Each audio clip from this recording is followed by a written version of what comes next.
Steps out of time in a gown and a dream. Ink on my fingers, caffeine in my bloodstream. Every page I wrote was a scene in my mind. Ballrooms and heartbreaks, a love redesign. Sold 200 books in that first wild week. Screamed so loud, I forgot to breathe. Now every street sign's whispering plots to me. Hey Liz, what if Darcy fought fires in DC? Billboards, bus stops, every headline I see turns into dialogue between him and me.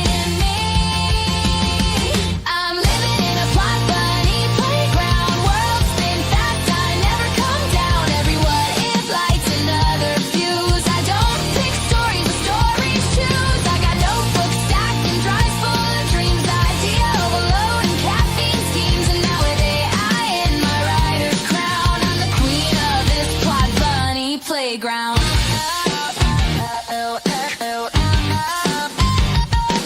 Got files named someday and maybe part two. Sticky notes and colors that mean breakthrough. 1,000 worlds fighting to get through the door. But I've got tech, now I can build even more. Readers taught me grace, taught me grit, taught me never give up, never quit. And in 2020, Sadie's out there, open the gates. Future fiction press, it's a reader's dream state. Pens to pixels, hearts to code. We're turning imagination into code.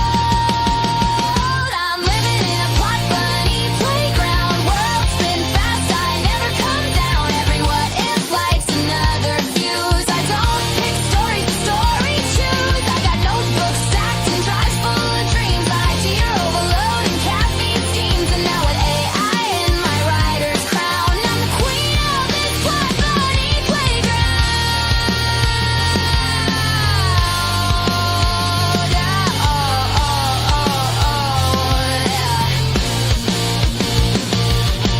I don't sleep, I time travel nightly. From Pemberley to planets that shine brightly. Every thought's a spark, can't turn it off. My muse is loud and she likes to scoff.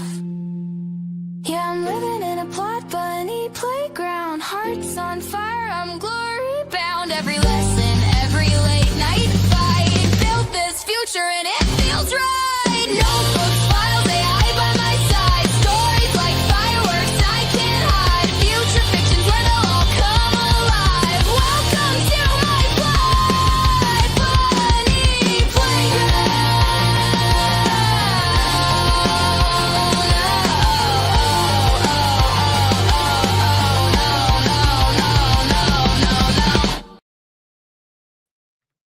Hi, everyone. Good morning. That was the wrong version of that song, but I was running a little bit late this morning. So yeah, I got my coffee in my fun Scooby-Doo cup, because we have to honor those who came before us. And I've got my V8 juice. So I'm drinking my vitamins. Yum. Good morning, good morning, good morning. I'm author Elizabeth Ann West, founder of the Future Fiction Academy and Future Fiction Press. Sorry for that version. I did a lot of versions last night, and I'll have the better version at the end of this video. But good morning. Alyssa's here. Hi, Kurt. Welcome. Okay, so here's what we're doing. We do have notes. I was kind of working on that, and last night was a little bit of a blur. So here we go. Let me give you guys the link to the notes in the chat. I believe also Stacy gave you guys the link in the newsletter. So if you are on our newsletter, you got notification about all of this, and there is the link. Good morning, Rick. Good morning. I know it's a little bit early. Oh, I can move the candle. We have cinnamon clove this morning. Cinnamon clove. Okay, so what is the story? Well, we're going back to the roots. The very first live writing I did 2 years ago, it was in the summertime on this YouTube channel, was a Jane Austen fan fiction. So we are going back to that. And even though, usually you'd want to write this kind of a book before this month with the idea of it going out this month. But we break rules. That's what we do. Rules are great if that's what you need, but sometimes you don't need them. And So therefore, we are going to be celebrating spooky season with writing A Witch Comes to Pemberley. Yay! Oh, there's a new thing now. Hold on. Watch this. We'll try that again. We are writing A Witch Comes to Pemberley. Yeah, I'm learning about sound effects on the production here. Okay, so it is just me here. Good afternoon to the Netherlands. Welcome, Jeanette. Good to see some new people. Amy Ollie, good morning. Welcome. Welcome. So earlier this week, April Floyd and I got started on this, and I have a song for today's second session that's going to make her cry. I did it last night, so stay tuned for that. That'll be at about 1 o'clock Eastern time. So hopefully many of you can still make it. And that's the session where we'll plan what we're doing tomorrow. So let me go ahead and give you guys access to some of this information. So there's the notes. Good morning, Jen BB. Hello, welcome.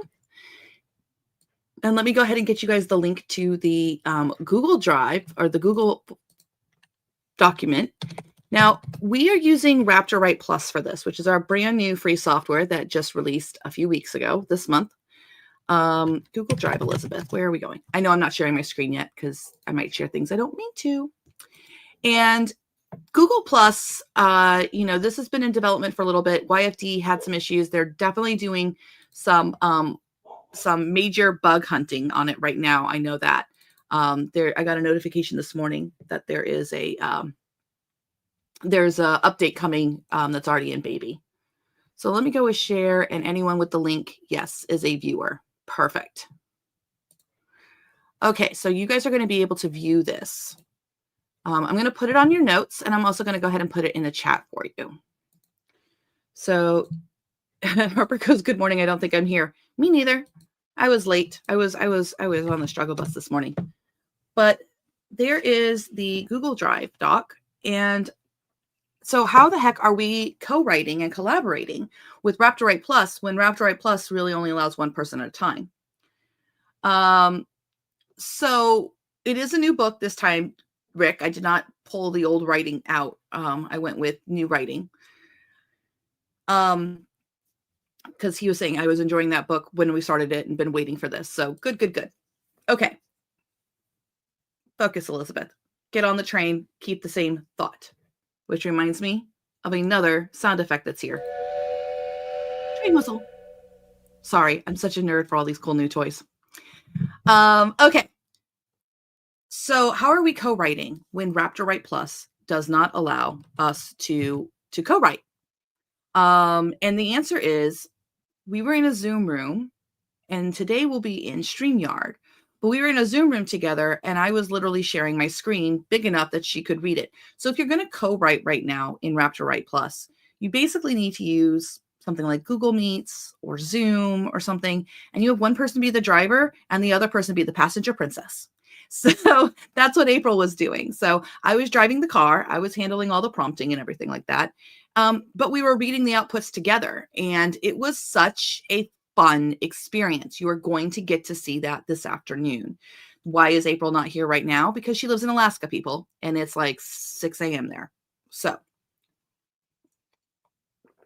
that is why we are here together this morning, so I can catch you guys up on the story. That's my job this morning, and kind of get myself back into the story. And then you're going to be able to see the live co-writing that we do together, which I don't think I've ever shown. I mean, correct me if I'm wrong, but I don't think I've ever shown this on YouTube, like what it's like to co-write with somebody with AI. We kind of do it all together a lot of times, but I find for me, this is my favorite way to write with AI.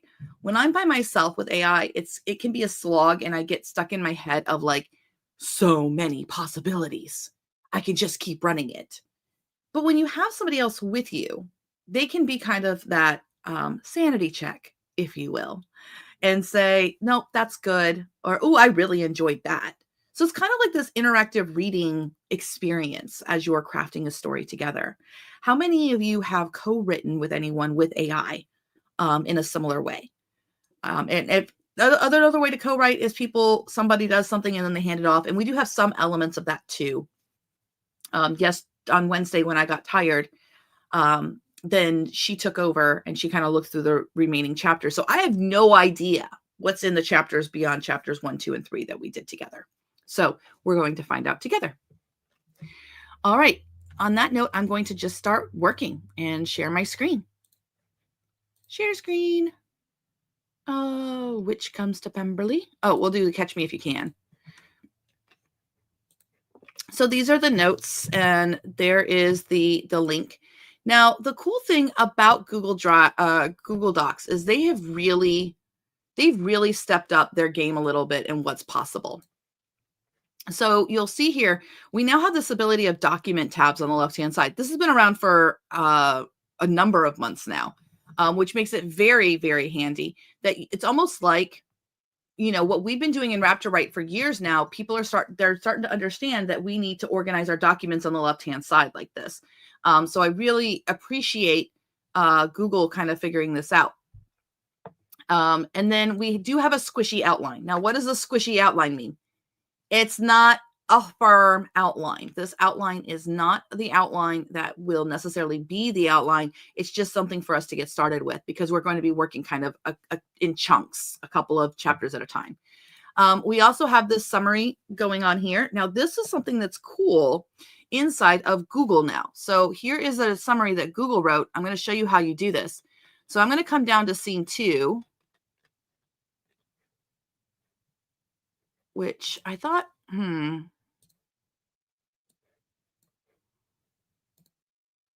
I thought we could see like show outline. There we go. Okay. So if you click the little tabs and you click show outline, you can then jump inside of a tab to your specific spots. So scene 2 is right here.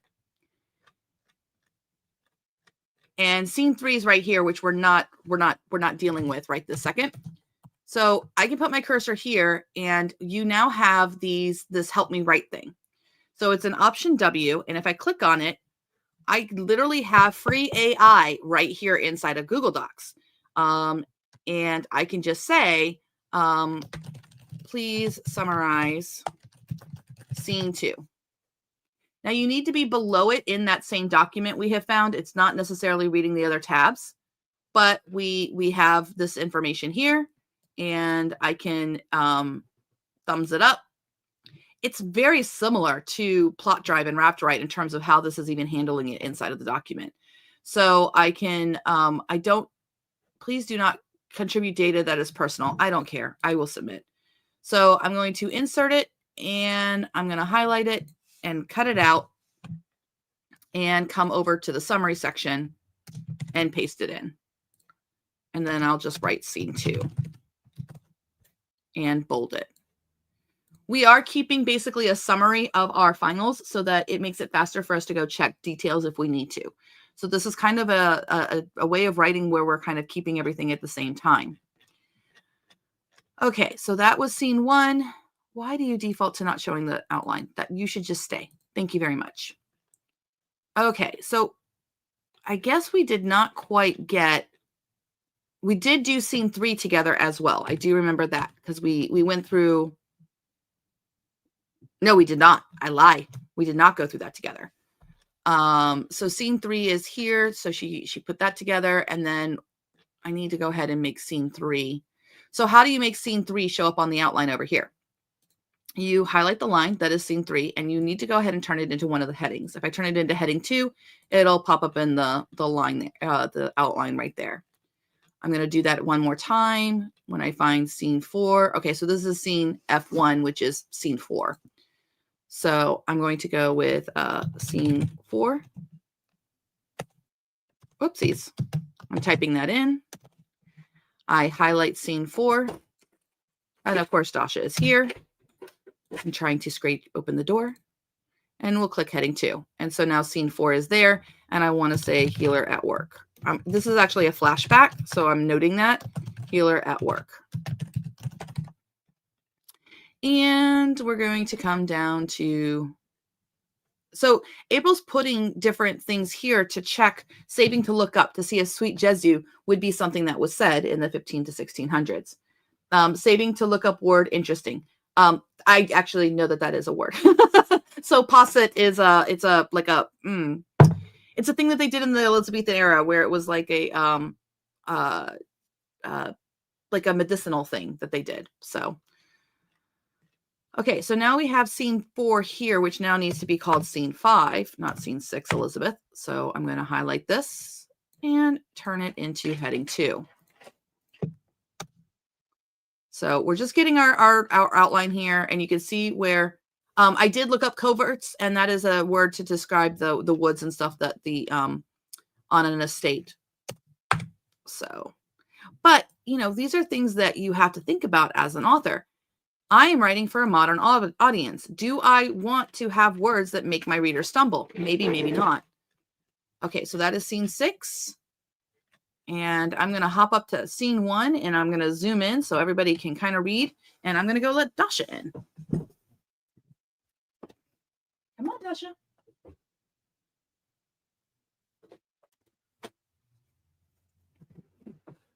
And now my question is, did you guys see my pink polka dot pajama pants? Because if not, I do have pink polka dot pajama pants on. Because it's Saturday morning. And we can write in our pajamas. That's like one of the wonderful things about our job.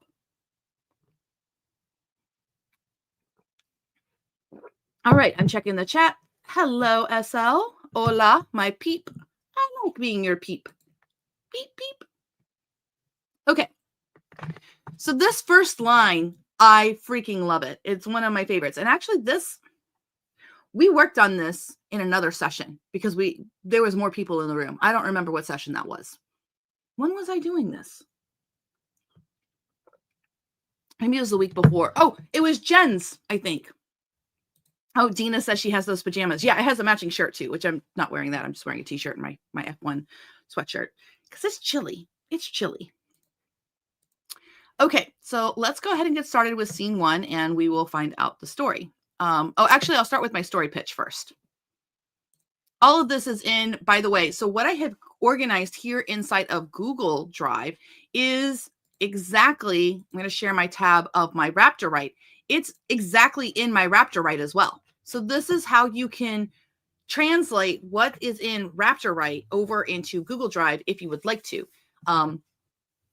And you don't have to do it this way. I'm choosing to do it this way. I'm going to go ahead and refresh my page actually, so make sure I'm on the most recent version.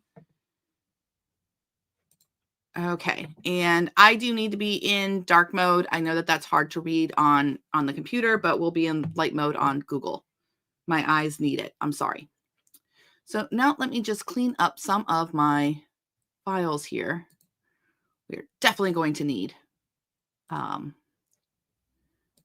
we're going to need the, we're going to need, what is it called? ChatGPT sometimes. Okay, if you're just coming in, so A Witch Comes to Pemberley. I'll share this tab instead. So I'll click on the story pitch. Here's what I told the AI. This is what I wanted to do. Some things about when you're telling the AI. I tried to make it clear anytime I was going to use he or she. You'll see that I tried to change that. So Mr. Darcy never went to Netherfield Park because he was concealing a pregnant out of wedlock Georgiana Darcy.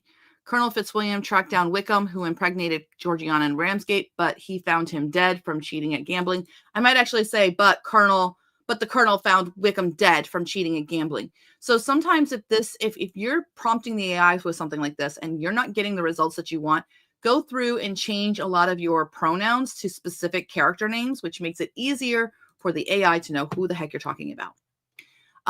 So these are the requirements. So, and more so, make this a fun, rich novel to read. Now, I am kind of wondering the extent of,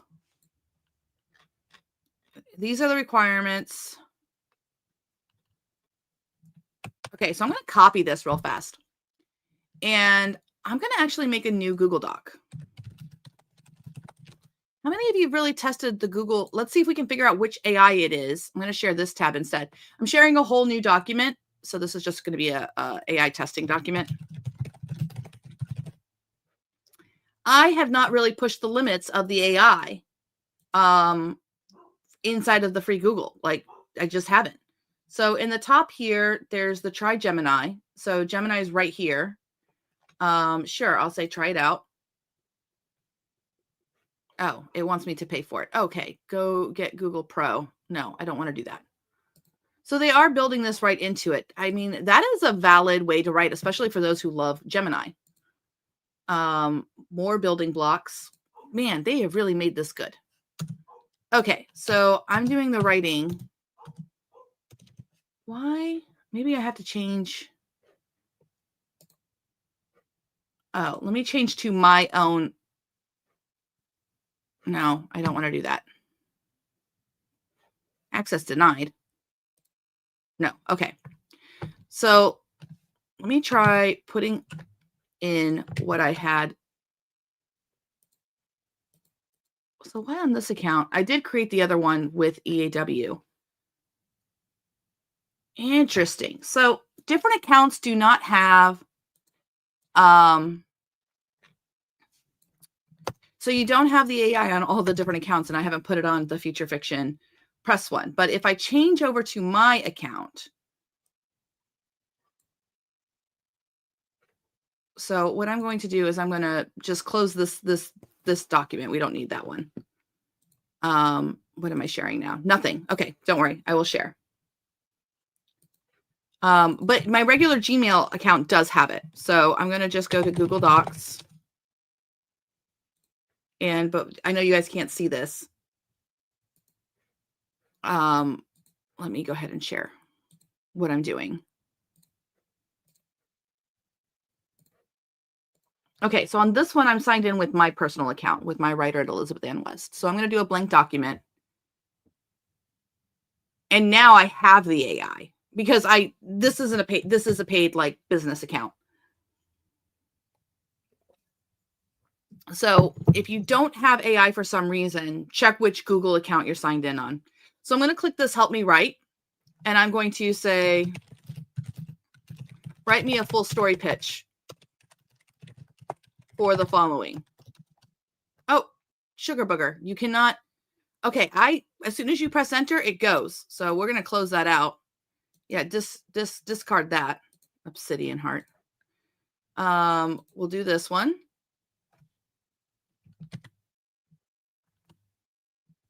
You cannot press enter. Please write me. I tried pushing shift and enter and it immediately ran it. In dossier for this story. So I'm basically trying to give it the exact same prompt I gave Raptor Write and see what happens.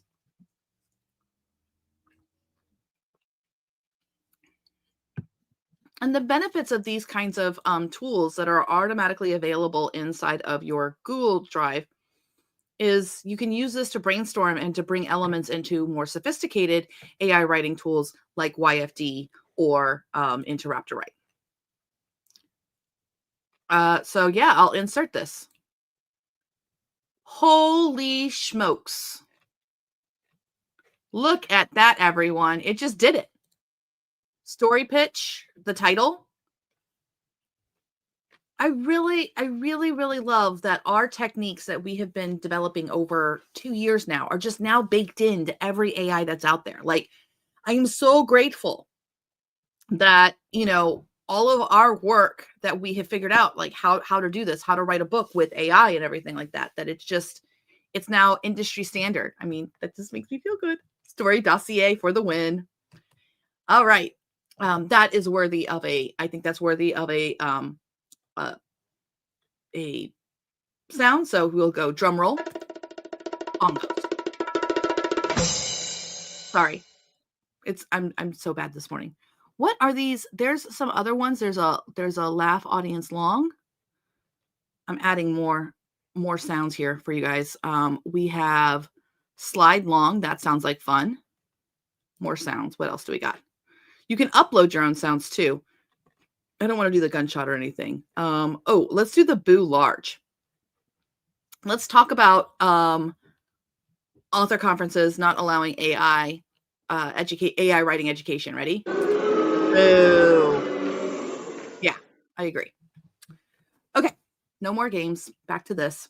So you do have possibilities with Google Drive to just get a lot of functionality and get a lot of work done. So now it seems we don't know what the context is. I haven't explored that enough. So I want to see if we can just make a plan for the next chapter. Make a plan to write chapter 1. Let's see if the easy peasy book machine works. And let's see if it understands and it's reading that document. Okay, so it makes the plan. It has all the characters, it has the key plot points, and it has the tone. So you can always refine it too. So you can like make changes to it right there. I'm going to insert it. And you know what comes next. Write chapter 1. Go gadget.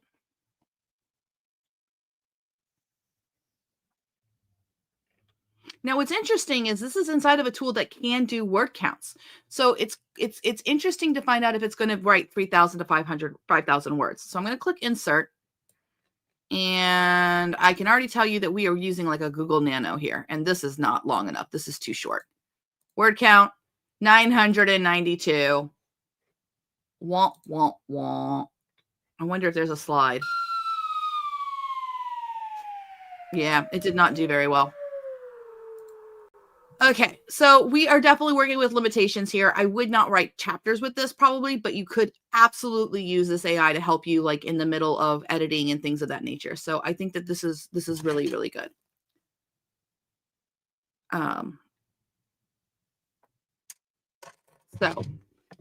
Okay, so enough of this. Let's go back to where April and I were working and everybody else is here. So we'll share this tab instead. So by now, some of you have probably read scene 1 and scene 2, maybe. I love the opening of this. It is a truth not universally acknowledged because gentlemen are far too amiable to proclaim their frustration and ladies too polite to confess their fatigue, that the most pleasant neighborhood will grow oppressive if one's mother can reach it by footpath. And that is how 9 months after their nuptials, Mr. Charles Bingley and his young wife Jane declined to renew the lease on Netherfield Park in Hertfordshire. What good fortune found them as not a day after the decision was made, an invitation arrived for them and their party for an extended stay at the northern estate of Charles's mysterious friend, Mr. Darcy. Derbyshire my dear Jane, will suit you precisely, Mr. Bingley declared as their chaise labored up another green shoulder of hill, his hat tipped back with the confidence of a man who had never doubted a horizon. Now, as April and I were writing, we noticed that this was a AIism that happened a lot. With the blank of a man who had blank. So watch when you're writing with AI for sentence structures that keep repeating. That is definitely a problem with writing with AI. Let me zoom in a little bit bigger so that you guys can see this text a little bit better. Is that good on the live there so you guys can read it? Okay. So this first scene is just them in a carriage with Charles and Elizabeth Bennet. It's kind of setting up the deviation from the original Pride and Prejudice. So what it is setting up is that Mr. Darcy never went to Netherfield Park because Georgiana died. So this is establishing that Mr. Darcy did lose his sister. There is a part here where also as Elizabeth gets closer, she starts to feel kind of a little bit different about the land and everything like that, which is kind of cool. It is breathtaking. So they go down. Charles gets muds on his face. So I do intertwine humor. That's one of my favorite things to do. I really, really hate that if I say show outline, it goes away. If I go away from I almost want to report that as a bug to them. So scene 2, they're in Pemberley and they go and they're not really fatigued and they're walking around. They go right to the gallery as they're trying to go through. What's really funny is we did add a dog. The AI added a dog and it just kept calling it a Great Deerhound. So we had to name him, of course. And the funniest thing is that a Great Deerhound padded through as if he owned the place, which in his fashion he did. He nosed delicately at Caroline's skirt. She performed a sidestep to avoid contact. He has excellent taste, Bingley said. Darcy, dry. He likes baked ham. Elizabeth trailed behind, and so she's going to see a picture of a young woman that looks exactly like her. And we actually generated one of those in AI for when we put this on the website for people to read these chapters. So that was scene 2. And then we needed to figure out what the name of the dog is. So the AI helped us name that. We came up with a bunch. And does he have a name? Lord Houndsmere, he stated over his shoulder. As he turned back, he added, my sister named him.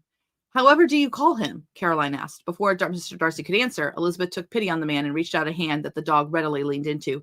She patted him with confidence. That's easy, Caroline. He's Sir. Aren't you handsome? The best Sir. The dog licked her hand and trotted around her in a circle. The party stopped and the stormy remnants of grief left their host. Oh. Well, I found a typo. See? Got to read it out loud. Their host's face. I have called him Houndsmere, but he has never approved of my authority. I have a feeling he will do your bidding, Miss Bennet. So we're in scene 2, and we literally have a pet the dog moment. Okay? We have a pet the dog moment. Who likes Houndsmere being called Sir by Elizabeth Bennet? Okay. Oh, there's also a joke I put in scene 1 that made me have a fit of giggles. So they were reading. So one of the things that they always do in these ridiculous stories is like they will comment on someone's ability to write. You know, oh, he writes with a steady hand. Yes, a confident hand. So there's a part here. The AI didn't write this line. I did later on. He invited us himself, Bingley said, producing the folded letter he conveniently kept on his person as source of authority for their journey. He did not share with his wife that his friend had generously provided the horses along the way. See, I should be glad of your party's company and the distraction of new faces. Very cordial, very kind. Elizabeth accepted the letter when Jane passed it and read the lines with interest. The hand was strong and spare, no false warmth, only a plain invitation and a suggestion of weariness beneath the ink. A man who did not expect to be refused, perhaps, and invited anyway. Indeed, very demure, very mindful, she mimicked her brother-in-law, finding the obsession with the man due to his wealth utterly ridiculous. So, sometimes you can do that when you write historical fiction. You know, you put a little wink, wink, nod, nod, funny, funny to your modern audience. For those who don't know, very demure, very mindful is a meme. It was very popular last year, but I couldn't resist the urge to stick it in there. Yes, very mindful, very demure. Very demure, very mindful. Okay. Third, so they've gone to the gallery. Elizabeth saw the portrait that looks like her. The south wing rooms, the corridor from the gallery to the south wing was broad and bright, built for 2 gentlemen to pass abreast and 3 ladies to sweep along without brushing a sleeve. The household moved through it with the hushed intention to make company comfortable.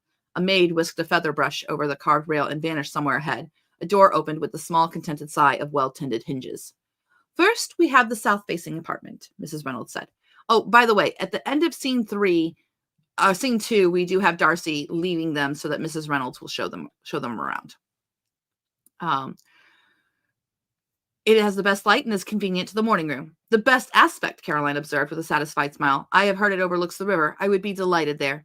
Mrs. Reynolds did not alter her pace. Mrs. Bingley will be delighted there, ma'am. Ooh, burn! We got to set Caroline down. Of course, Caroline said with a sharp smile. I like this because Jane and Mr. Bingley have been married for less than a year, and I wanted to try to show like Caroline has just still not adjusted to being second fiddle. Prior to their marriage, you know, Caroline would have probably had the best room because she is the brother of Mr. Bingley and she is now just the sister, the unmarried sister.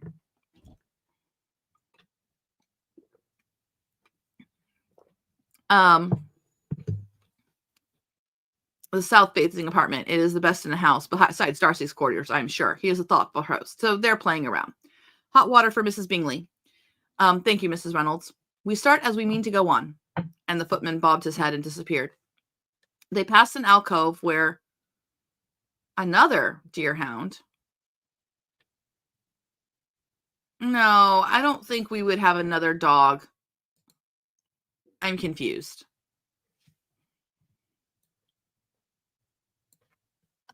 Because Sir is with them.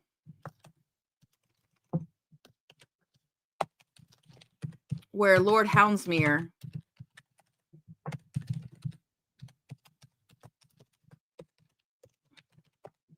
veiled himself of the floor to lay stretched like a worn tapestry.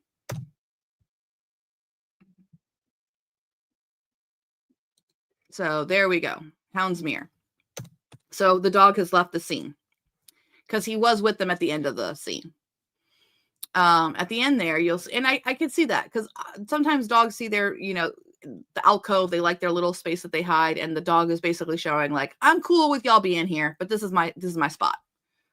You'll see the morning room, Mrs. Bingley. You will find the light excellent for needlework after breakfast. The library is beyond.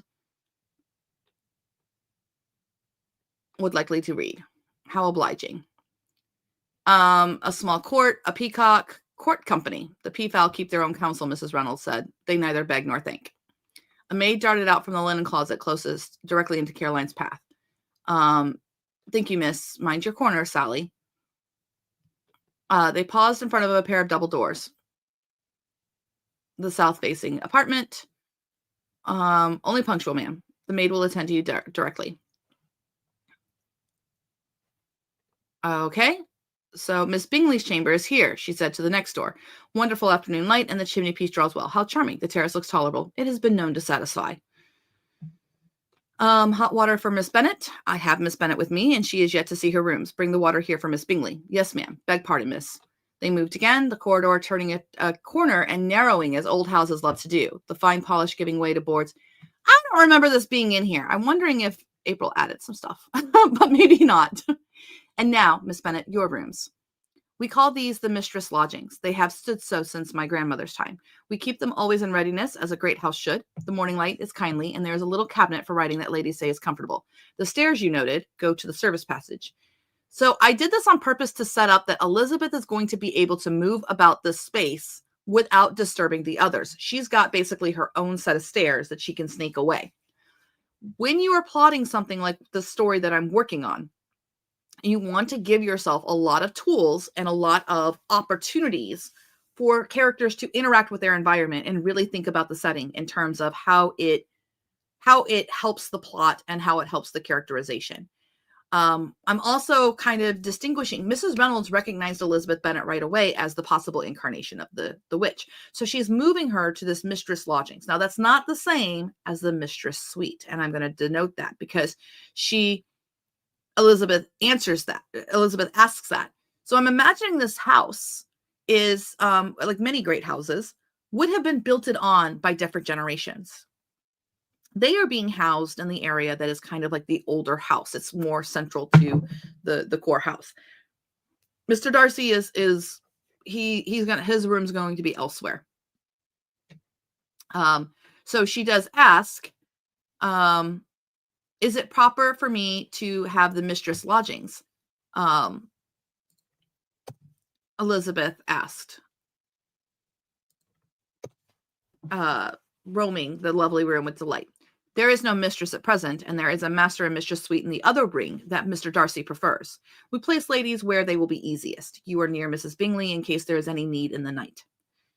This is more than I require. It is precisely what you require. Do the service stairs steep, miss, not for gentlemen. Fit for trays and girls with good heads. The door is kept locked from below. Your side will fasten if you wish for quiet. Our head gardener, Mr. Carr, uses it when he brings herbs to the still room, but he prefers the outer path these days. The knees have complaints. And she says she laughed and she'll employ the bell like a person of sense and very good. If you lack anything, ring. The left-hand stair is quickest. Thank you. That she approves. So this is a second scene. I need to take this out because we want to put it all together. So then the junior maid shows up. And again, I'm having this set up where the servants all know the lore and the history and they kind of believe in the superstitions. So when people are seeing Elizabeth for the first time, I'm trying to write that like every servant pretty much has a reaction. So the junior maid, she goes very white when she sees Elizabeth and bumps into her. It is no matter, no harm done. Why do we have two? Okay, there we go. You can't have two periods for an ellipses. That's anemic. It's 3 for an ellipses, or you can do an M dash. And I don't want to hear it about the M dash. I have been writing M dashes long before AI. There's no other way to show somebody interrupted dialogue than an M dash. The second maid more composed. Mrs. Bennet's hot water is on its way. Very good. So they're giving them all the ability to take a bath and stuff since they've been on the dusty road. That wedge will keep the rattle out when the wind gets up. Derbyshire winds have opinions, if I may say, myth, are doubtless better bred. Elizabeth smiled. Indeed, they go around the house rather than through it. We coax ours to the same habit. So how considerate. So she's interacting. Who chose the blue? Mrs. Darcy, that was, she said, in that careful, even way houses have when they speak of their dead. She liked quiet colors in rooms that look east. We have kept to her choice. A room ought not change its mind every season. I don't like that it's so respondy over and over and over again.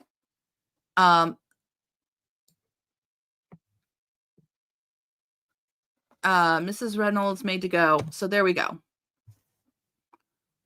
So I'm fixing this.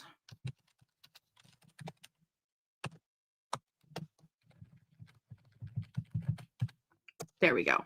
The chapel.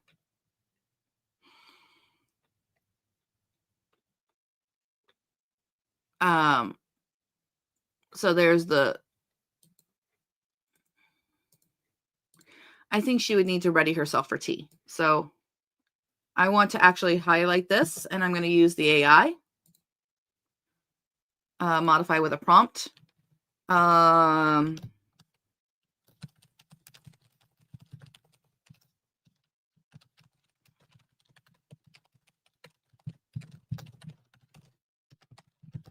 Will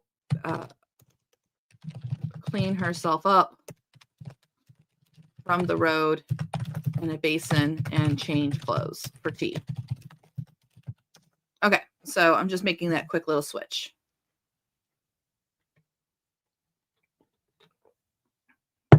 And it's bad. It's bad. It has no context. It does not know the stuff before it. So I'm going to close that out, discard, and it's not very helpful. So I'm just going to highlight this like what April did and add a comment. And I'm just going to say, revise this later.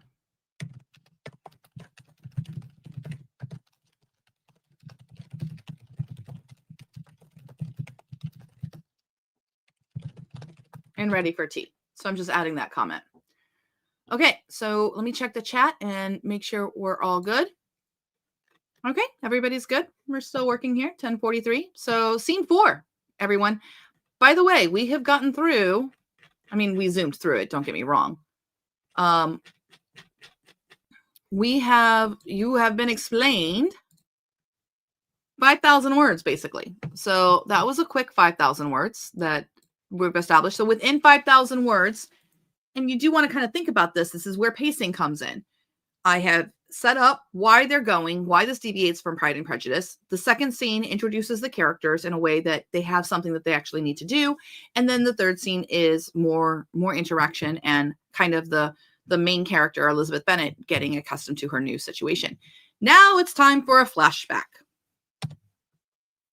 And flashbacks are something that you want to be mindful of when they are being put in there. Is it interrupting the flow? If I had put this flashback after the gallery, that would have been a pacing that was very, very on the nose. Because in the gallery scene in scene 2, she looks like the witch in the picture. And then if we immediately go to a flashback, that is exactly how like a movie would handle it, most likely. You know, oh, who is this? The healer of Pemberley. Flashback. And you're now in the 1600s. A book can be different. A book gives a lot more information to the reader. I am choosing to put this flashback at a point where the main character's actions would naturally create a lull. We don't need to follow Elizabeth Bennet washing her face, washing her hands, just like changing her gown, interacting with her maid. Not necessarily. I mean, we could, but that would just make the book really, really long. So I chose to put this flashback here. Originally, the AI had it a little bit later. I moved it up because now it's time. Because as a reader, wouldn't you be curious about these weird things that I'm writing about where they're talking about the servants and the winds having opinions and things of that nature? Let me know in the chat what you think.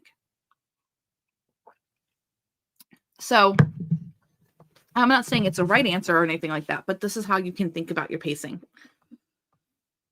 Okay. So now we are going to go back in time. And when this is actually in the book, I will probably have the year right here so that we're signaling to readers exactly when we are. And I did ask the AI to speak a little bit in a different verbiage. Zedekiah says, yes, I would. Thanks, Zed. So here we have on Pemberley in the year of a new king, when hedges were still thick with leaves and the nights came early, a poor cottage held the labors of a mother and the midwife who came to deliver her. This writing style even sounds like a different narrator. Smoke clung to the rafters. Rushes lay strewn with bruised mint and crushed mugwort. A birthing stool stood near the hearth. A rope hung from the beam for a woman's hands to grasp when the wave took her. Mary Briggs, little more than a girl, hair unbound and sticking damp to her temples, panted and sobbed upon the stool, her shift rucked high, her belly hard as oak. Breathe soft and strong, said Elspeth Lee, and her voice made its own light in the dim. In, my love, out, aye, like that, 'tis not forever. I cannot, Mary gasped. It will break me. It will not. Elspeth's sleeves were rolled. Her hands were clean, oiled with sweet oil and warm from the hearth. Her palms pressed over the mound, feeling what could not be seen. The small spine set stubborn, the bairn lying crosswise like a fish caught wrong in a net. The wind worried the latch. So wind is going to be something that is going to come throughout all of this. And a string of onions clicked against the wall. I love that detail. At first I was like, what? Huh? And then I realized like they would have had to take their root vegetables and they would have to try to save them as much as possible, dehydrate them, and then you can rehydrate them with water. Mara Reynolds, quick as her shadow, fed the fire and brought the steeped herbs. The pennyroyal mistress, not to drink, only the steam, and bring the red thread, 3 knots, we may need it. So the husband is saying no charms. Parson says no charms. God's word, not, as Mary cried out and bent double over the rope. Goody Briggs, his mother, her chin set like flint, snorted. Good may come when he will. This last needs women. Let the midwives do as midwives have ever done. Loose all knots. So there's like superstition in here, like undo all the knots. Iron cuts pain. Will Briggs, you brought me to your wife for my knowing. Let me know. Or fetch your parson, and he shall preach the babe out of her by Michaelmas. Good lad. So we have this really exciting story here showing, childbirth. And it all is all going to work out. Not a problem. Okay. So the baby comes out. The child's crying out. It's a girl. She knows your heart already. God keep her. And she says, all will be well. Here, on the road below the hedge, a horse stamped and shook the water from its mane. A man sat straight in the saddle, fine cloak shadowing his shoulder. Nicholas Darcy watched the lit square of the window longer than a man indifferent would have done. And when he set his heels to his horse at last, he did not ride quickly away. So that's her husband. So we're foreshadowing like this is going to be a problem. Okay, so scene 5, a stilted tea and lingering looks.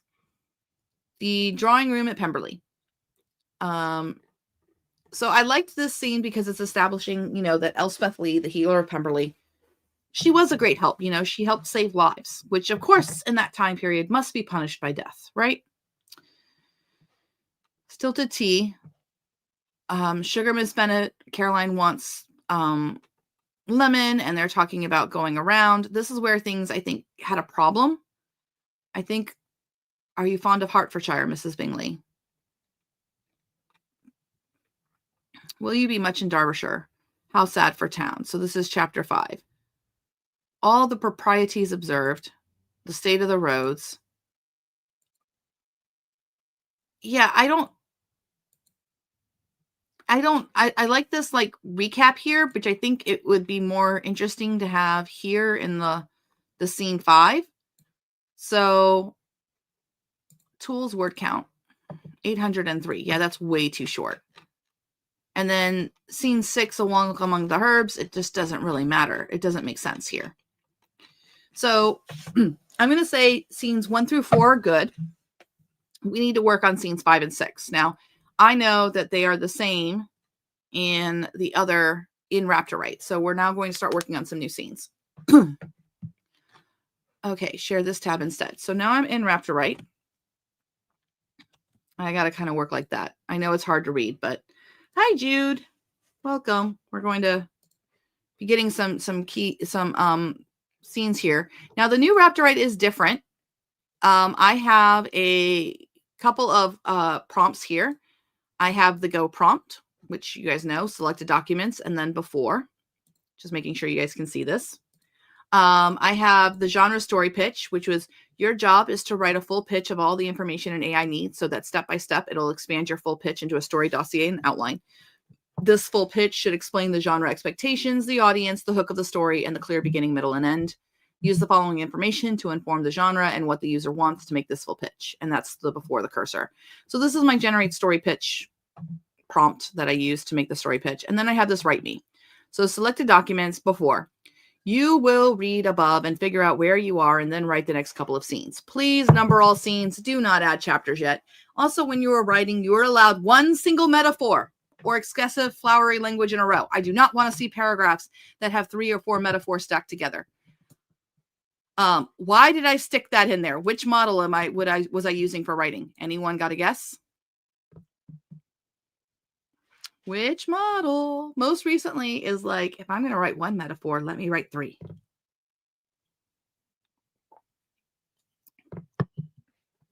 It is ChatGPT 5. That thing is just metaphor crazy. So I'm like, write in third person limited, omniscient. Please attempt to be active and show vignettes. Make the reader feel like they are in the story. Each scene should be vivid and dialogue snappy, like it could easily play in the reader's head, like a BBC historical or masterpiece theater drama, comedy, and romance.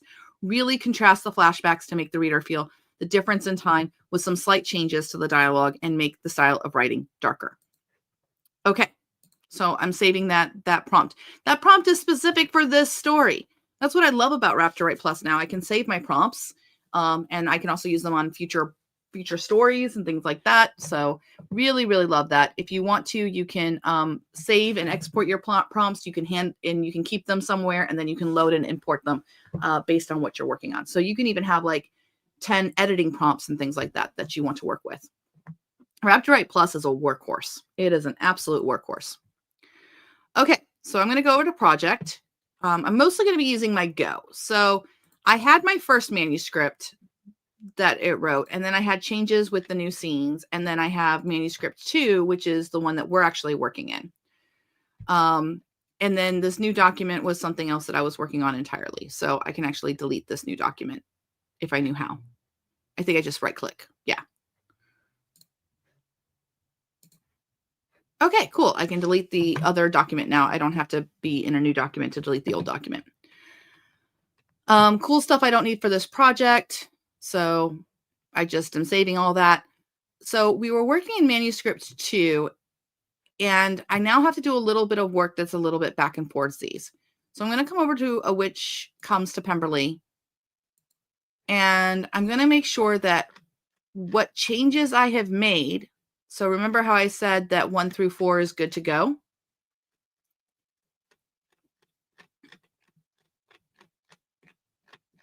I'm going to come here with this. I'm not going to work with scene 5 and scene 6 right now. We're going to end up changing them. But I have this, and I'm going to go ahead and select all for this manuscript 2 and paste it in. Maybe not. Delete it. Okay, so now it's all there. Scene 1, scene 2, scene 3, scene 4. Okay, so now manuscript 2 is scenes 1 through 4, which is like it's not even act 1. We haven't even gotten through act 1. So I'm going to have the story pitch on. The storylines, there is some information here for the major storylines that are going on. I kind of want, we're supposed to have a stilted dinner, which is tea, a walk amongst the herbs, bees settle near her hand, not yet given. Okay, so what I'm going to do is I'm going to actually query the AI because we have these storylines. I'm going to turn that on. So I'm going to actually have a conversation with the AI. And I did this with like the changes in the new scenes before. So what I'm going to do is I'm going to create a new document. And I'm just going to call this chat.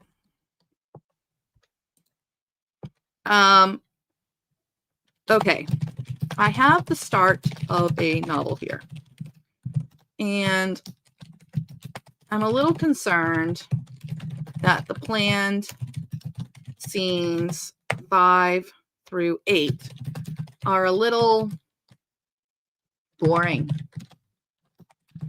I want to explore some ideas for character conflicts, setting up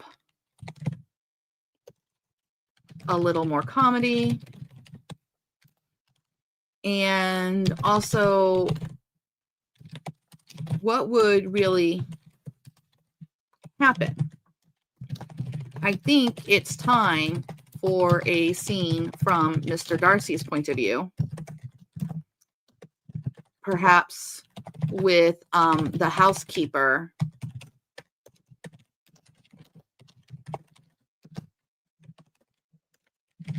checking in with him about the arrangements and asking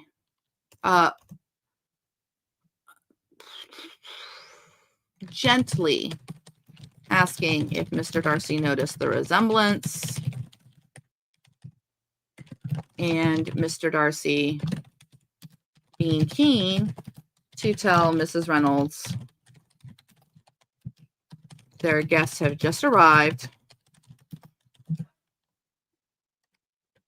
and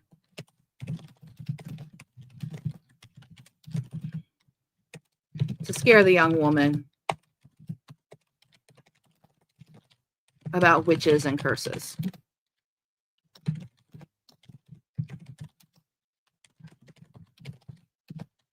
Mrs. Reynolds accepts this, but as she leaves, notices he did not forbid her from speaking about it, because that will set up the B scene later.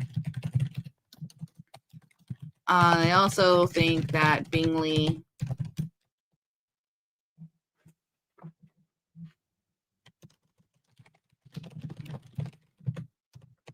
should be in the room.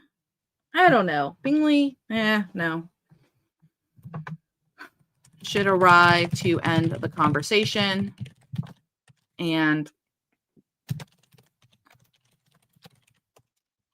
that way the men can talk.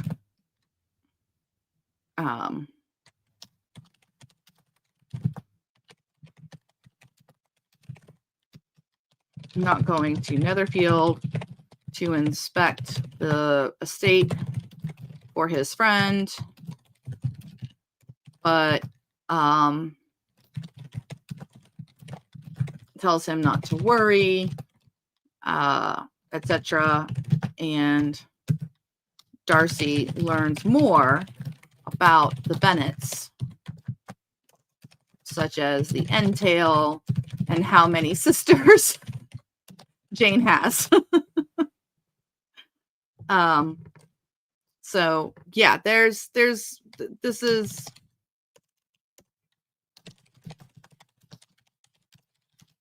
we'll learn Miss Bennet's interests. Okay, then let's think rationally about what scenes would come next. I want you to outline your ideas and also present alternative scene ideas.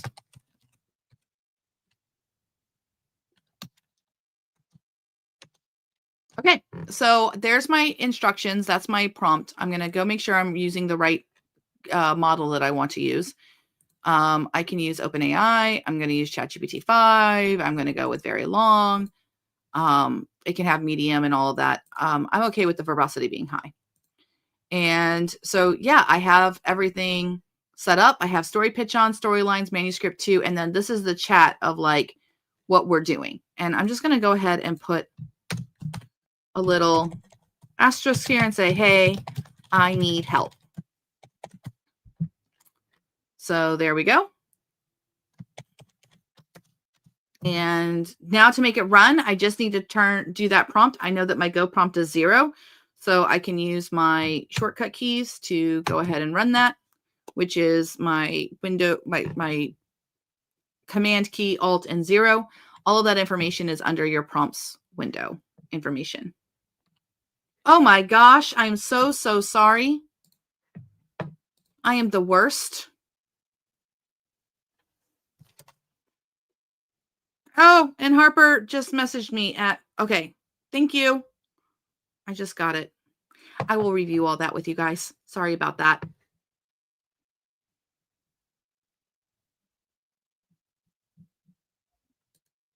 So it's processing. And then I'll go up and put more of the prompt in there so you guys can see it. And ChatGPT 5 takes a while. I gave it the full amount. I'm letting it think, you know. But I did say the prompt out loud. I was at least reading what I was saying. But this is like my work process. I did not genuinely know what I wanted until I started to try to tell the AI what I wanted.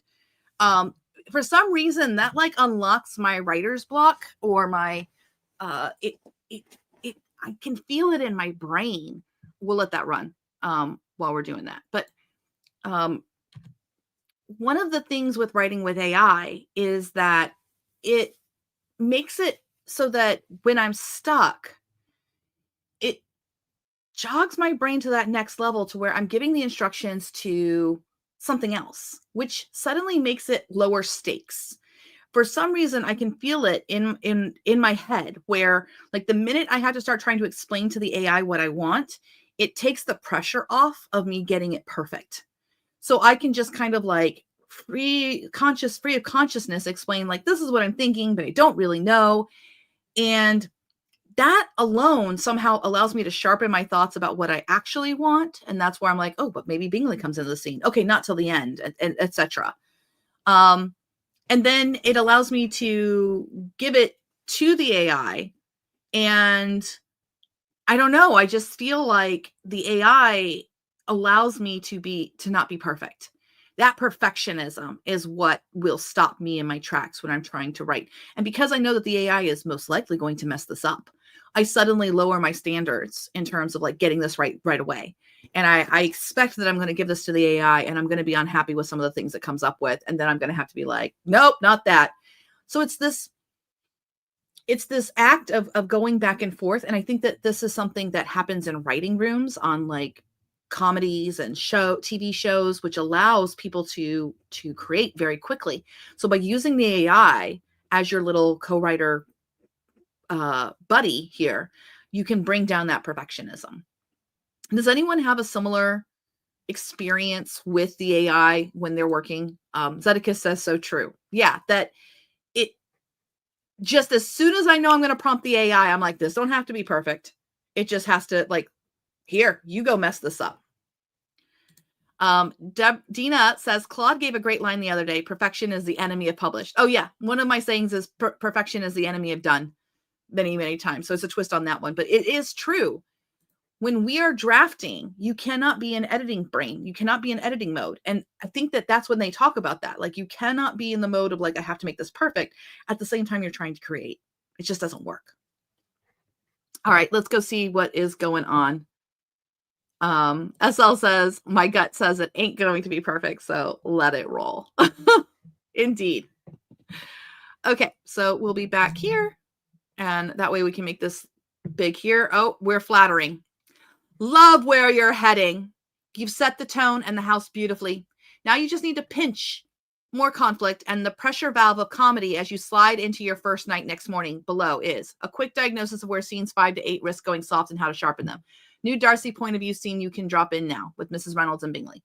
Rational etiquette sound sequence for the next few scenes that maintains momentum. A couple alternate routes for the same stretch if you want a different flavor of tension or comedy. A menu of micro conflicts and comic beats you can sprinkle into the section. What's soft right now? Stakes versus texture. The herb still room material is delightful and atmospheric, but largely harmonious. That's fine, but you need either a pressure from secrecy, social friction, misinterpretation before the first day closes, or very first next thing. A Darcy point of view now would deepen empathy and let you show the cost of secrecy, Georgiana, the ward, and his tension about Mrs. Reynolds' lore. It also gives you a natural way to preview Bennett family context without an expository dump. It's not quite like Darcy would take brand new ladies into tenant cottages on arrival day, but it is highly plausible for Elizabeth to accompany Mrs. Reynolds on a still room errand the next morning. That's the clearest way to stage the baby misunderstanding without breaching etiquette. I think it's too early for the baby misunderstanding.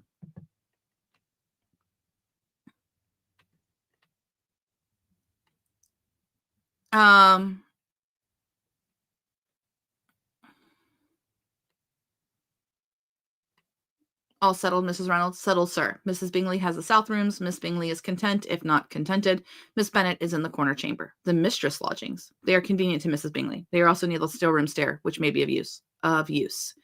You saw it, sir. There is a likeness. There's more than a likeness. The bees marked her, and old Mr. Carr does not talk nonsense to ladies for pastime.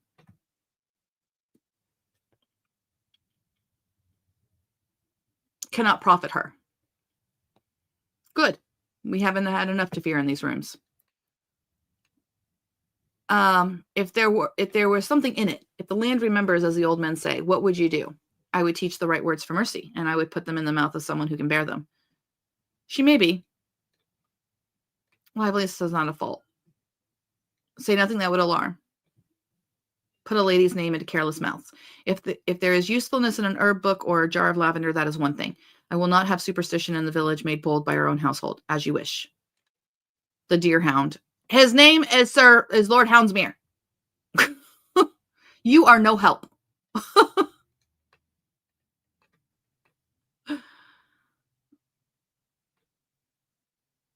Mrs. Reynolds. It is damned good to be here. Beg pardon. Mrs. Bingley is correct. I'd better surround myself entirely with women of sense. Between my wife and her sister, I may be improved. Miss Bennet, quick as a whip, twice as liable to catch a man if he is slow. I do. For not coming to Netherfield last year. You were left to manage on your own. You owed me nothing. I like this, but the bees have not marked her yet.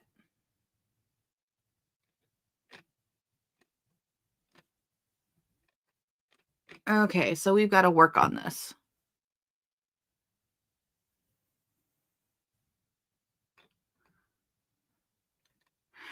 I like the bees. Okay, so it thinks that I'm already keeping 4, 5, and 6. So it's a little bit like, okay, you could use this and then that. And okay, I still have a problem with the timeline. This is not going to work.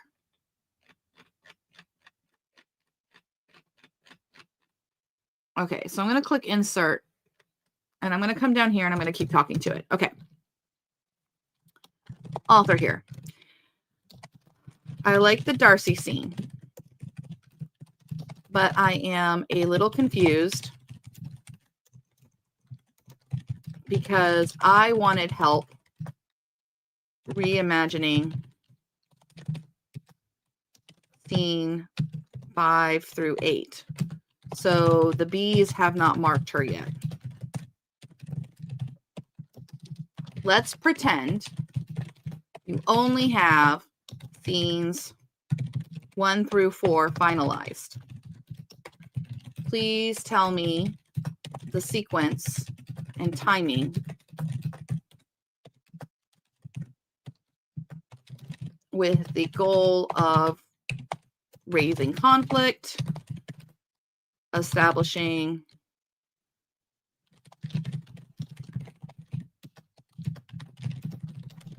after Mr. Darcy, and thinking about a clear end of Act 1 for Chapter 8. For scene 8? Well, no, because these could be multiple things. We'll go with for scene 10. So we need plans to there.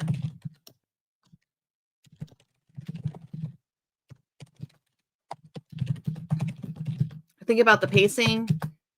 Okay, am I sharing the right screen? Okay, I want to make sure I'm sharing the right screen. Think about the pacing and where we want to be.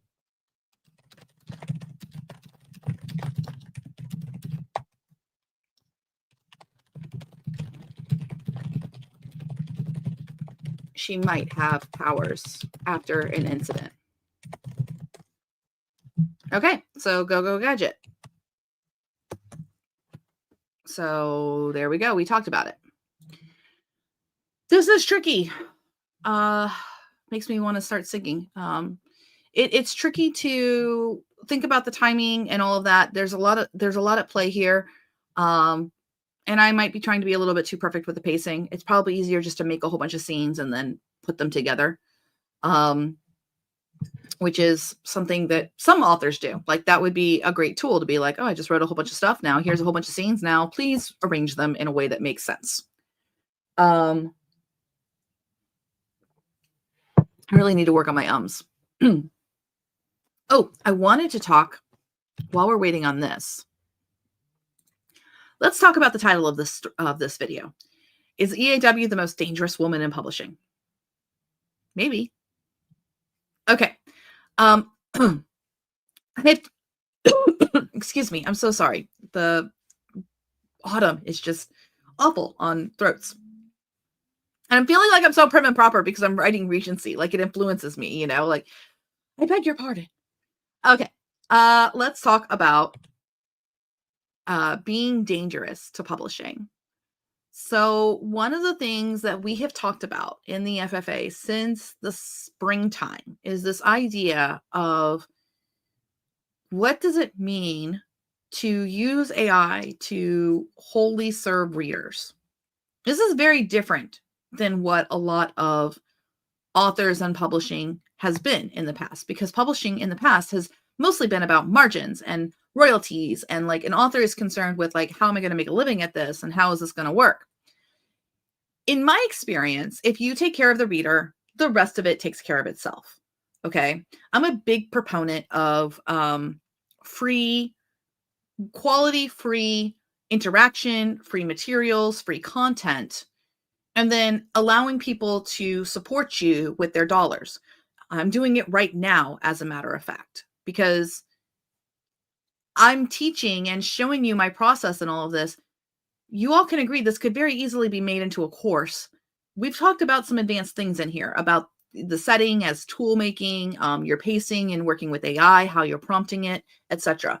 And there is more advanced topics on this inside of the Future Fiction Academy Accelerator program, which is also the old mastermind program. But it doesn't make sense to me. Like even when I work with authors, we started this business with $250. We crossed over $1 million in revenue this year. And we did it not by playing the game of like, this is secret. This new innovation that I have, you cannot have it. Because I'm a big believer in that if you make things available for free for the people who have time to work on it and everything like that, you are serving the community. And for people who don't have time and they need to just pay for the acceleration and everything like that, they will come and support your endeavors because you've shown them the quality of what you have to offer. Okay, so how do we do that for readers? Well, we have been brainstorming at the Future Fiction Press. Everything, and I mean the whole staff has been brainstorming what is exquisite for readers. What do we want as a reader? And so the Future Fiction Press is moving into this radical thing in the new year. We're getting it all developed right now and moving on to it, moving it. We are working on building the beginnings of a subscription site for people to read all the content that we are writing with AI. Well, that's not new. That's not innovative. What is innovative is that our newest content will always be free to read, and the older content is what is under lock and key. Well, not lock and key, but I think of it as being bolted. That's what's in the subscription. So usually it's the other way around, right? You make the old stuff free to read and you try to get people to subscribe so that they can get the newest stuff. No. We will have every month, these are the new books. This is next month's new books. you can read them for free. Now, then it starts becoming, how do we make reading for free easy? Should we require them to log in, download a special app, etc., give us their, their secret questions to recover their account? No, just give them a link to the chapter, man. Start reading. When they get a couple of chapters in, then you can say, hey, I need you to at least log in. And this is still available for free, but it just needs you to log in. And then that way we can keep track of what you've already read and all of that for you on your profile. So it's to help them. Then, it can be the earlier books. If you love a series and you happen to not find out about a series until like book 5 or 6, this is a double-edged sword for readers. I always think about reading as like dating. As a reader, I never want to find an author's debut novel.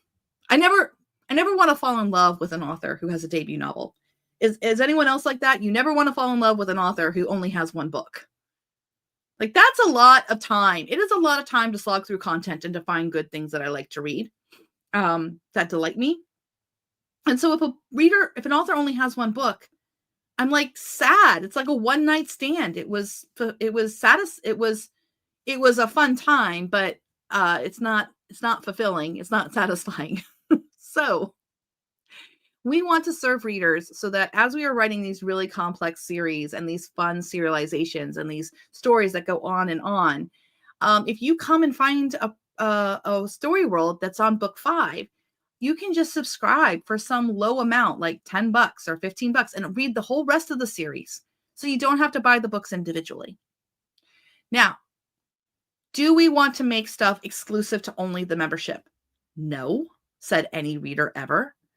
We don't need to make things of like, oh, and you can only read the story here on this subscription. No, that's not fun for readers. Make it available everywhere. You can read it in the subscription if you like that. If you prefer to buy the books and you want to do it that way, here you go. Also in the interactive side where people are interacting, interactive side where people, good job, Elizabeth. Also where you can log in, we have the ability to hook up some really cool, innovative AI tools and get readers to interact with these story worlds with the AI capabilities so they can start to understand what creators are doing. For example, we want to have, with the subscription, if you are a member, if you pay that, small amount each month, at the end of your book, you can generate your own bonus epilogue. You can say what you want to have, the characters, like what would be lovely for you. And you can put that in there. And then the prompting has the context of the rest of the book. So it writes you that bonus epilogue. I think that is going to make readers really excited that it's not just giving them ChatGPT, it's giving them the prompting and everything like that so they can work with AI to get what they want. And then they can take those epilogues and they can share them with others, or they can keep them themselves. It doesn't matter because AI writing is public domain. It's not copyrightable. Only your selection and arrangement. So that one epilogue that was just completely generated is not anyone's copyright. It's just AI generated. So we can actually play with that. We can use that as an experience rather than having to think about everything has to be IP. So I'm super pumped about what we're trying to build with the Future Fiction Press and all the experimentation we are going to be doing next year. And if you would like a front row seat to either what we're writing, we'll make that available to everybody. You will be able to subscribe. Even as an author, you can you can read this stuff and see what we're writing with AI. And also, if you want to see the stuff that we're building on the back end and the classes, because we always share what we do, you can join the Future Fiction Academy, the accelerator. It's $249 a month, but that's going to give you a front row seat over the next couple of months of how we're building this out. Because I'm now in charge of the press, and this is what I wanted to build from the very beginning. And now we are finally doing so. The books are still going to be on the bookstores, but we are allowing all of the 18 books that are in Future Fiction Press. We are allowing them to come out of KU. So if you are a Kindle Unlimited reader, go ahead and read those books now, but you can, you'll be able to read them on the site coming into the new year. So that's why I might be the most dangerous woman in publishing, because I have a big vision of how we can be reader first, and just go absolutely manic with this AI stuff. Okay, so here is where we are. The AI finally figured it out. Okay, so it is resetting. So we're going to get through this. We're going to let it generate, and then we're going to end this session so that April and I can edit them together. Resetting to assume only scenes 1 through 4 are locked. Here's a tight, plausible plan for scenes 5 through 10 that raises conflict, puts Caroline's ambition on full display, builds a steady hum of oddity without any B marking yet. Land your Act 1 break at scene 10 with Elizabeth hearing for the first time that she might have a gift, immediately after a subtle public incident that she can't explain. Okay, so we're going to show boundaries and liveliness, reports the guests are settled, draws a boundary, no frightening folk. Habits, a deerhound commits a mild impropriety, drools on Bingley's cuff. Dinner and music.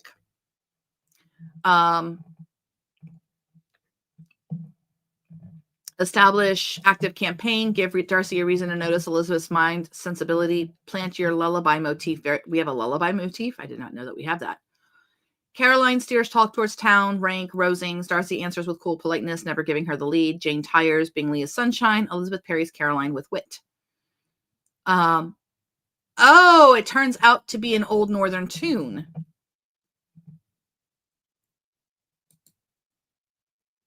With Darcy maneuver, he declines with, I am not no adequate partner, and instead thanks Elizabeth for the unfamiliar air. Elizabeth senses Darcy's reserve of hauteur, still no attraction confession. The deerhound, fresh air after a long journey, herb ball in the morning. So the willow walk, mud, manners, and a loose bank. So to get them in motion together. Okay. Jane begs off, a footman and the deerhound trail at a distance. The lower path is damp, impractical half boots suffer. Elizabeth steps sure-footed, Darcy notes it. Undercut bank, foot slides, lightning shock, okay. Rustic hazards. They pass the side of the old stone bridge that it can flood in odd weather. Elizabeth feels a quick wordless vertigo and shakes it off. Caroline tries to walk Darcy into a tete-a-tete. Bingley happily spoils the geometry, chatting about Hedges and Hasleby. Hasleby? I don't know what Hasleby is. We'll find out. Derbyshire Mud has opinions. No, that's a repeat of that. Oh, I have to up this so I can, yeah, I'll insert it so I can make that go. The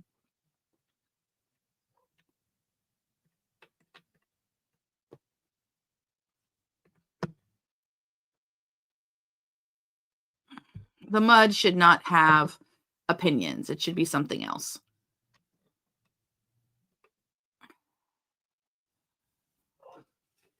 He lands ankle deep. Darcy's deadpan. Derbyshire Mud has opinions. No, because we already did that with the wind.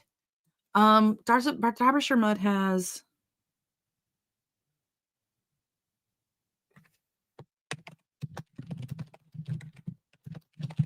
no care for you, Bingley. There we go.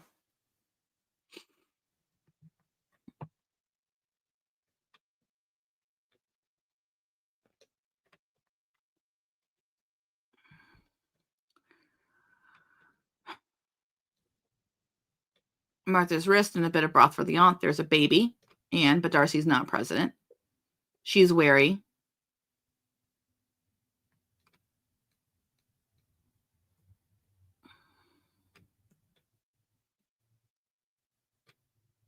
Okay. A sticky apple on departure.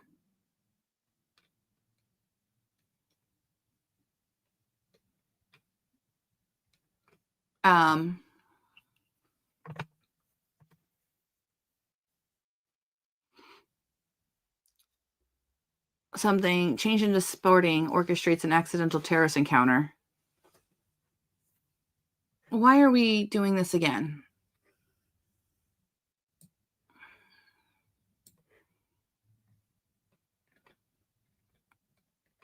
Okay, so I like it. We're just going to go with it.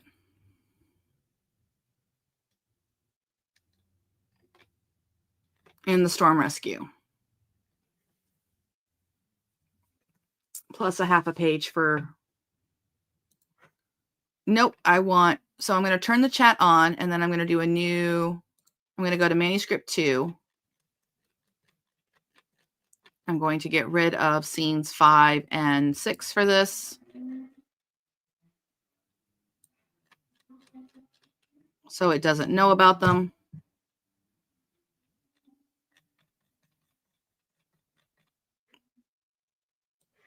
That is not scene. So I have to get rid of the old scene 4 as well. Okay. So if I move manuscript 2 below chat, I can go ahead and say, use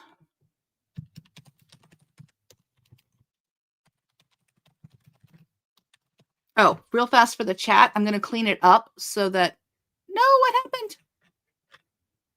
Oh no.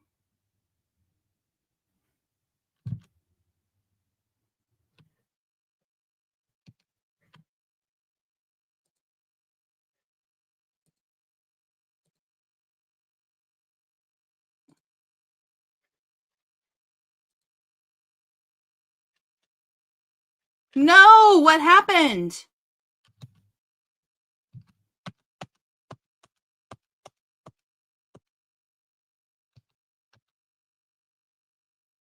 Okay. I just kept going Command Z back. So that's an issue. And I need to let Joseph know that. Somehow my documents got confused. So I'm going to go ahead and click save. We're going to save it. So now I have the chat. And now I will go into manuscript 2, make sure it loaded. And it's got it updated. That was kind of weird. And I'm going to come back over to the chat. And what I was going to do is I was going to clean it up so we get rid of the stuff that I don't like. So I'm going to leave all of this stuff here. And we're going to take out. Yeah, I'm not going to get hooked into this.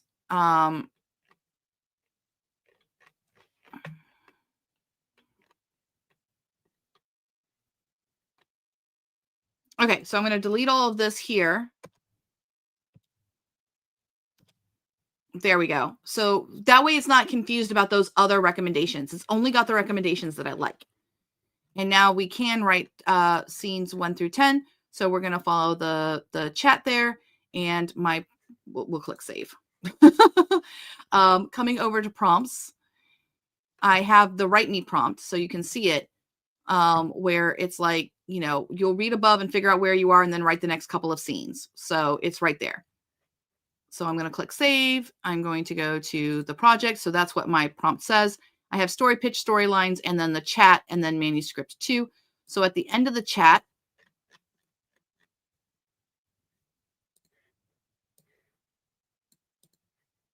manuscript 2, we need this to match. We're just going to delete all of that. Okay, I'm going to come over to Google Drive. I'll make sure I go back, copy this, back over to Raptor Write, and paste that in. So we have 6,181 words that are finalized, and we're now going to go ahead and get scenes 4 and 5.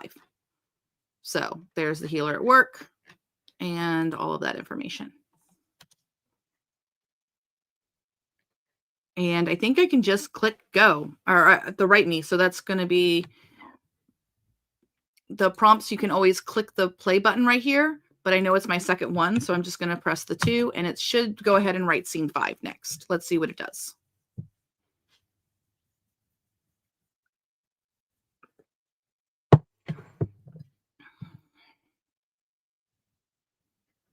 Okay. Hey, Danny, good to see you. No worries.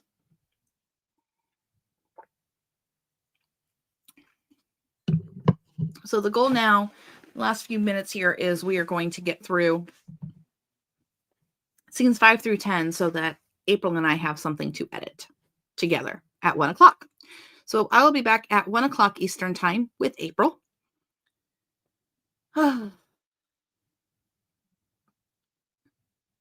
Oh, I love it, Sue. Interactivity, immersion, multi-formats. Yes. Oh, which reminds me, I got to talk with Ben yesterday, and he showed me a video that he's made for the Ebenezer Scrooge the Christmas Carol, and I was not okay after seeing it. It was so good. I'm excited because he and I are going to be on the live next Friday together, showing how all these new video models that have dropped and how much the video stuff has changed just in September. Also, we said in the newsletter that the 1111 Creative Media Academy is raising their price at November. Little Birdie told us. So if you want to get all 3 of those classes for $9.99, now's your chance to do so. And I'll make sure we get a link to that in your notes for sure. Didn't put a lot of my notes. I guess I could start. I don't have this is the hard part. While it's running, I can't really do other things. But I do want to make sure I put some examples of the prompts and stuff that I wrote into the notes. How's everybody else doing? What projects are you working on right now? How is your writing going?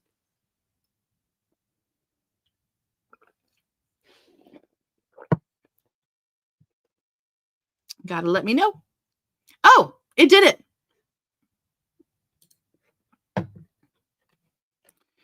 All right, so let's see what we got for the insert. Did it try to write all 10? It did. No, no, no, no, no.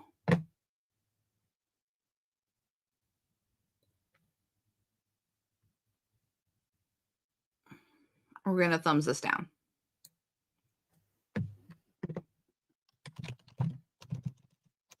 All right, so we're going to go ahead and do it a little bit differently. We have manuscripts too, and then I'm just going to do a new document because it doesn't know the difference.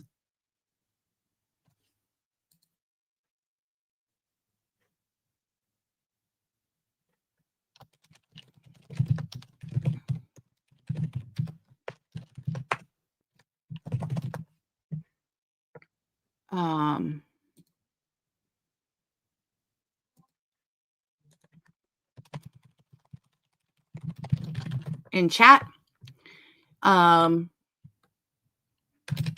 least 20,500 words per scene. All right. I will go ahead and do the prompting here. So we'll go do 2. We'll see if it'll go ahead and write scenes 5 and 6. Yeah, I worried that it would try to write all 5. Okay. Jay says, I keep doing more overthinking and trying to come up with a great process than just doing the thing I need to do. Yeah, progress, all progress counts. So if that's something that is afflicting you, and I think it's common. I mean, I've been working on this for years. I've been publishing with AI since 2021, really. So one of the things that happened when I first started with AI is that I had to do the writing and I could only use AI to make changes to like a couple of sentences. Once upon a time, the AI had a context of like 2,000 tokens, which is about 1,500 words total max. And it could only write back a few hundred words. And that's where we all start. That's where many of us started. And so the process for me has morphed because the technology got stronger and was able to do more. But I will say one of the things that I do is I try to set myself little like goals, so to speak, where what's something ridiculous I can try to make happen in a certain amount of time. I think that the overthinking and trying to come up with a great process there's time for that. There is time that I sit down and I brainstorm just like what my process is, but then I always try to execute it. And by executing it, I try to come up with a rational amount of time or days that I can execute that and see if I can beat the clock, basically. So I think all you're missing, Jay, is some kind of time component to apply to what you're trying to do. So come up with a great process and like how long it should take to do it. And then see if that time is accurate. See if what you predicted is accurate. That's what I do all the time. That way, when a process starts to fall down and I can't do it as fast as I want to do it, I can evaluate, is it still worth it to keep going and see how long this takes? Probably yes. Another way too is if it's just way too long and cumbersome, I have a metric of why I'm jettisoning it and trying to change the process because I'm like, this is way too long. And we talk about this in 25 and 25 a lot, which is part of the accelerator, of course. where you should try to find out how fast you write without AI. If you've never written without AI, just see how long it takes you to actually write a scene, and then see if AI makes that faster. But great sharing. I appreciate you being vulnerable on that. Oh, Danny's playing Will with Claude skills. Yeah, Sue said she interviewed Creatorwood, which was interesting too. Yeah, Creatorwood is definitely interesting. We're going to be meeting them at Author Nation. There's nothing wrong with Creatorwood or anything like that. You know, everything we do at the Future Fiction Academy, there's usually somebody who comes along and just provides it as a service. I'll give you an example. We started, I'm not saying that we influence this or anything like that, but like our interests were figuring out translations, not building a software tool to do it. And before that, Scribe Shadow came out. So Scribe Shadow offers people the ability of like, we'll just translate for you. You don't have to worry about the prompting and everything like that to do the translations. Author Scale offers the ability for you to make slideshows and things like that for TikTok, you know, and they're using AI image generation and stuff like that. We got to talk to Marvin early on, back when it was called Book Talk for Authors or something like that. We're like, you might want to like a broader name. So I'm glad he called it Author Scale. There's a lot of things that there's like an AI dedicated tool for. No, stream stalled. Please try again. Curses, I tried to do too much. Copy details.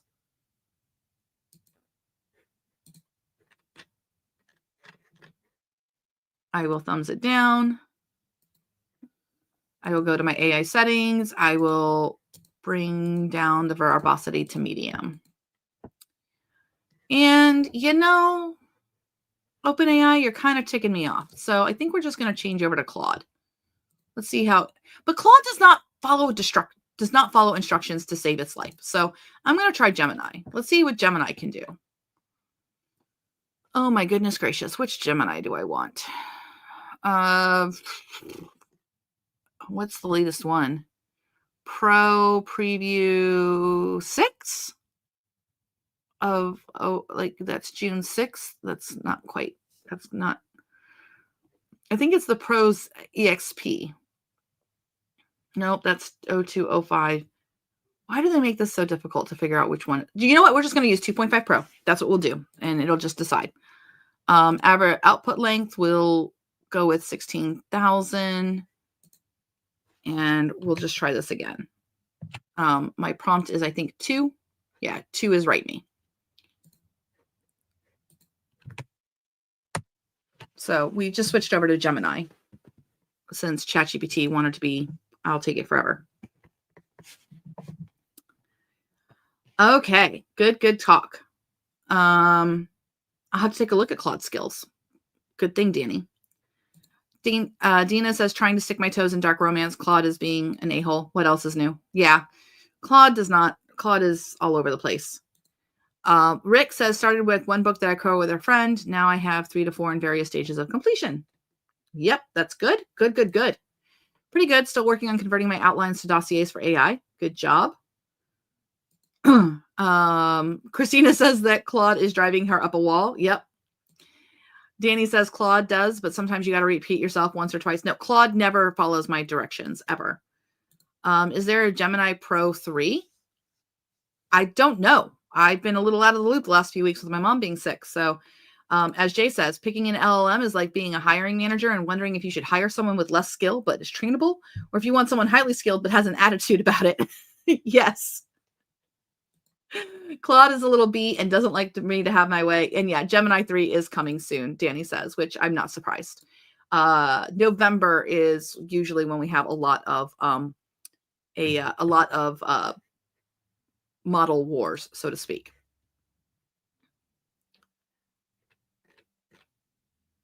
Okay, so let's see what chat did. I don't think that this is right because, wait, cancel.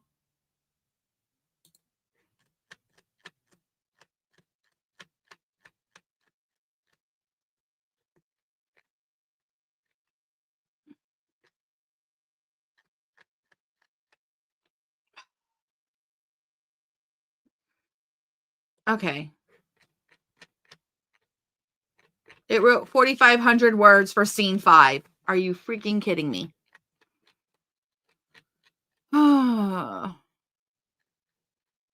Seriously? No. All right. This goes in cool stuff I don't need for this project because we don't throw stuff away. All right. New plan. We'll put chat at the bottom here. I'm going to try.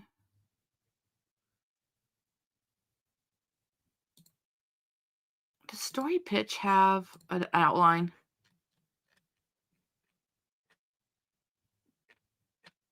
Kind of. Okay. So we'll go with manuscript 2 is here, scene 3, scene 4. And then we have the chat. No.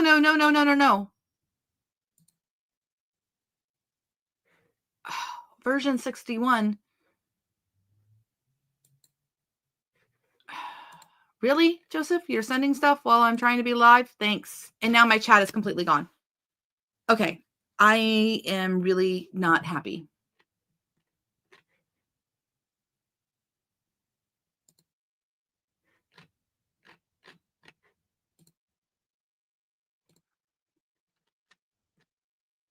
Like it just ate it.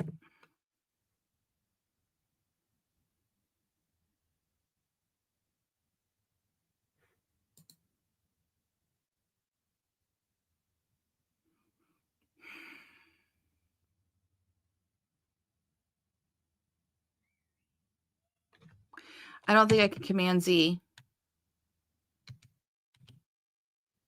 Oh.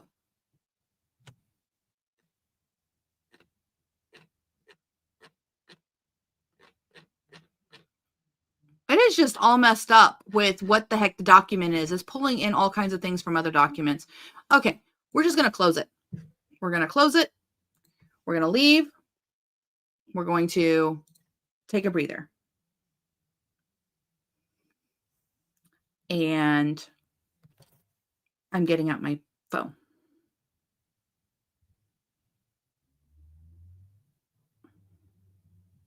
Please stop sending updates to Raptor Write while I'm trying to be live on YouTube. Hugs. Okay. My brain is mush. So I'm going to have to work with April on this, which is a little bit frustrating because it feels like I've worked for the last hour and a half, hour and 43 minutes, and I did not get very far. But I did kind of assess that I don't want 5 and 6, and I have a clear idea in my head of what I want to have happen next in the scenes. And I'll be able to work with April, and we'll get stuff done lickety-split. So this is not the end of the world. It is the universe saying, Elizabeth, take a break. So I will be back at 1 o'clock. I'm going to go get some food. I haven't had breakfast yet because I woke up late. I'm going to share with you guys the version of the song that I really wanted. And how many of you will I see at 1 o'clock? Many of you, I hope. We will go ahead and see if we can't get this thing to chapter 10. So thank you guys so much for joining me. We're authentic here, like just doing what's there. Yep. So good. I'm glad you had fun. Fun. And looking forward to it. Great. So here is the version of that song at the beginning that I actually liked. So let's see how you guys like it. See you guys soon.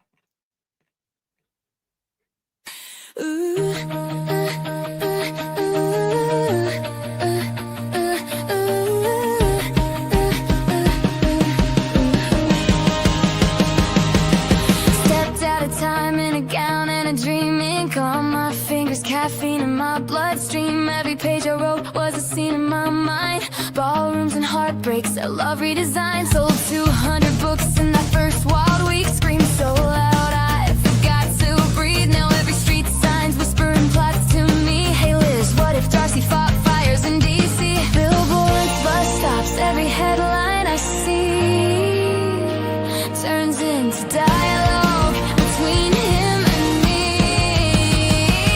I'm living in a plot, funny playground. World's been fast, I never come down. Every what if life, another fuse. I don't pick story for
Thanks, everyone. And Joseph has already apologized. So he didn't know I was going to be live. And I didn't think to tell him because it's like 7 o'clock in the morning at his place. So yeah, we'll get on it and I'll see you guys at 1 o'clock. Bye.